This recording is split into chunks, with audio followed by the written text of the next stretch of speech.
35 साल तक इस मुर्दाघर की चौकीदारी करने के बाद चाचा रिटायर हुए, लेकिन उसके 3 साल बाद तक भी चाचा का कोई रिप्लेसमेंट नहीं मिला। बहुत मुश्किल के बाद एक लड़का मिला, नाम दिलीप, जो तैयार हुआ इस मुर्दाघर की चौकीदारी करने के लिए।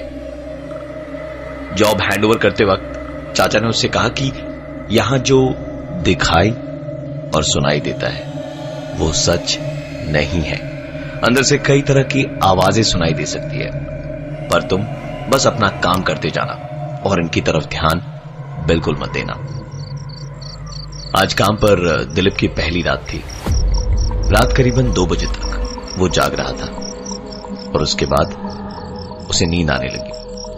आधी नींद में उसने एक आवाज सुनी। आंख खुली तो चारों तरफ सन्नाटा था। आधी नींद में उसने वो आवाज सुनी थी, इसलिए अपना वहम मानकर वो वापस सोने की कोशिश कर ही रहा था कि वो आवाज दोबारा उसने सुनी। आवाज मुर्दाघर के अंदर से आई थी।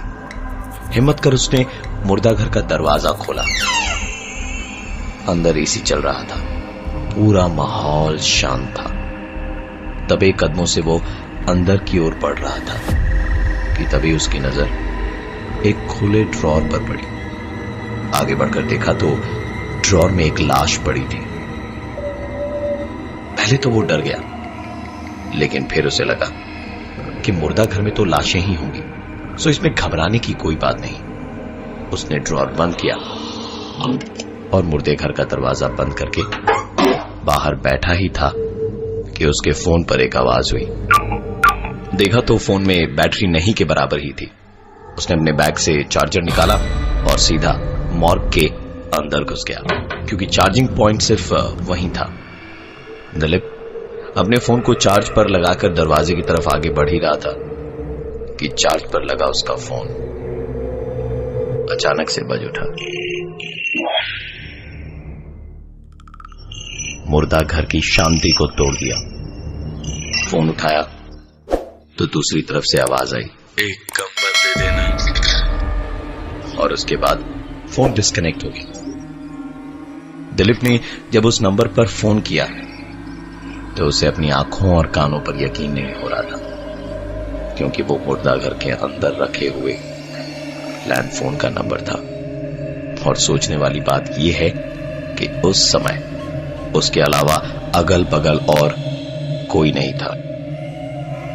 वो तुरंत दरवाजे के बाहर भागा और दरवाजा बंद करते वक्त न जाने उसे क्या सूझी कि उसने अपनी कंबल मॉर्ग के अंदर फेंक दी। पूरी रात इसके बाद और कोई घटना नहीं घटी। सुबह जब उसने दरवाजा खोला तो कंबल दरवाजे के ठीक सामने ही पड़ी थी, पर वैसे नहीं जैसे उसने कल रात को फेंकी थी। कंबल समेट कर रखी हुई थी। अगली रात दिलीप जब काम पर गया तो उसने दरवाजा खोलकर कंबल अंदर फेंक दी और सोने चला गया। ये उसका डेली का रूटीन बन गया था। यहां काम करते हुए उसे करीबन 2 महीने हो गए थे। आज की रात उसने फिर से वही आवाज सुनी जो उसने पहले दिन सुनी थी। दरवाजा खोलकर उसने अंदर कदम रखा। सामने एक ड्रॉर खुला पड़ा था। उसने ड्रॉर को बंद किया और बंद करते वक्त उसने गौर से सुना तो ठीक उसके पीछे से उसे एक आवाज सुनाई दे रही थी। वो आवाज सुनकर लग रहा था जैसे कोई वॉकिंग स्टिक को लेकर चल रहा हो। ये आवाज एकाएक बंद हुई और शुरू हुई दूसरी एक आवाज। पॉकेट में पड़ा दिलीप का फोन बजा। नंबर मॉर्ग का ही था। उठाने पर दूसरी तरफ से आवाज आई, थोड़ा पानी भी दे दो।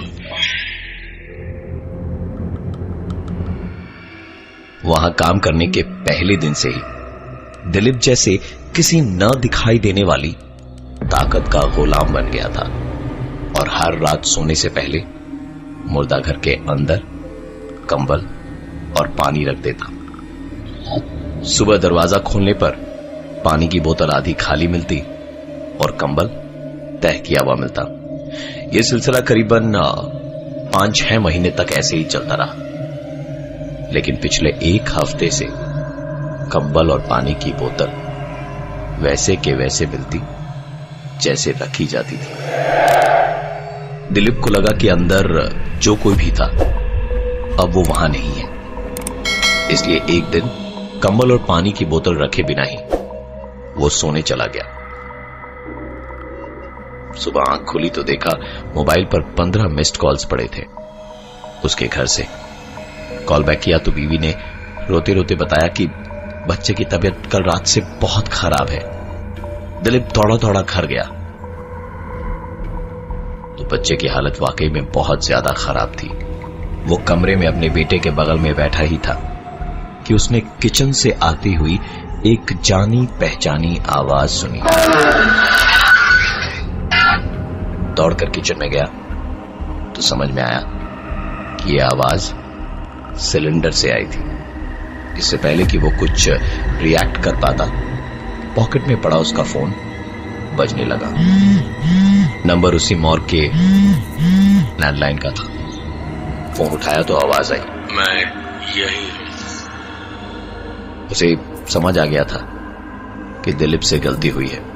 वो दौड़ता हुआ मॉर्ग पहुंचा और पुराने रजिस्टर से उसके पहले यहां काम करने वाले चाचा का नंबर निकाला और उनको फोन लगाया। चाचा ने फोन उठाया और दिलीप की सारी बात सुनने के बाद बस इतना ही कहा, आता हूं।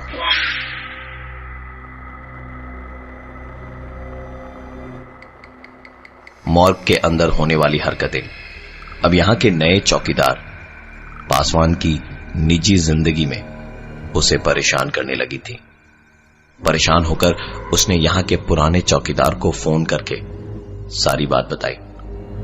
उन्होंने फोन रखने से पहले बस इतना ही कहा, आता हूं। रात के करीबन 10:30 बजे थे। चाचा और दिलीप दोनों मॉर्ग के बाहर बैठे ही थे कि एक आवाज आई। दिलीप इस आवाज को सुन जैसे ही खड़ा हुआ, चाचा ने उसका हाथ पकड़कर उसे बैठने का इशारा किया। करीबन 15 मिनट बाद वो आवाज एक बार फिर से आई। चाचा ने कहा, तुम बैठो, मैं देखकर आता हूं। चाचा को अंदर गए 20 मिनट हो गए पर वो बाहर नहीं आए। दिलीप डरा हुआ तो था, लेकिन फिर भी हिम्मत कर अंदर जाने को उठा और दरवाजे की तरफ बढ़ ही रहा था कि पीछे से किसी ने उसे खींचा। पलट कर देखा तो चाचा थे जो उस पर चिल्ला रहे थे कि अंदर क्यों जा रहे हो। पासवान ने कहा, आप तो अंदर गए थे ना, फिर बाहर कैसे? सुनकर चाचा बोले, मैंने तुमसे कहा था ना कि यहां जो दिखाई और सुनाई देता है वो सच नहीं है। चुपचाप बैठो यहां मेरे साथ। चाचा और दिलीप बैठकर बातचीत कर ही रहे थे कि मॉर्ग के अंदर से एक आवाज आई। चाचा ने कहा, तुम बैठो, मैं अंदर जाकर देखता हूं। चाचा को अंदर गए 20-25 मिनट हो गए थे। दिलीप से अब रहा नहीं गया। वो हिम्मत करके अंदर चला गया कि जो भी होगा देखा जाएगा। अंदर गया तो एक ड्रॉर खुला पड़ा था। पास जाकर देखा तो उसमें चाचा की ही लाश थी, कंबल ओढ़े हुए। चाचा की लाश को देखते हुए दिलीप को सिर्फ एक ही बात याद आ रही थी कि यहां जो भी दिखाई और सुनाई देता है वो सच नहीं है, वो सब झूठ है। जो भी दिखाई दे सुनाई दे सब झूठ है। जो भी दिखाई दे सुनाई दे सब झूठ है। जो भी दिखाई दे सुनाई दे सब झूठ है। जो भी दिखाई दे सुनाई दे। जैसे जैसे दिलीप इस चीज पर यकीन कर रहा था कि जो भी उसे दिखाई दे रहा है वो सच नहीं है, वैसे वैसे वो लाश अपना रंग बदल रही थी। पीछे उसे एक आवाज सुनाई दे रही थी और सामने वो चाचा की नहीं, अपनी ही लाश को उस ड्रॉर में देख पा रहा था। और धीरे धीरे वो आवाज इतनी जोर पकड़ रही थी कि दिलीप उसे ठीक अपने कानों के पास हुआ। दिलीप की लाश अगले दिन सुबह मॉर्ग में मिली। चाचा आज भी अपना रिप्लेसमेंट खोज रहे हैं। वैकेंसी है, आप काम करना चाहेंगे?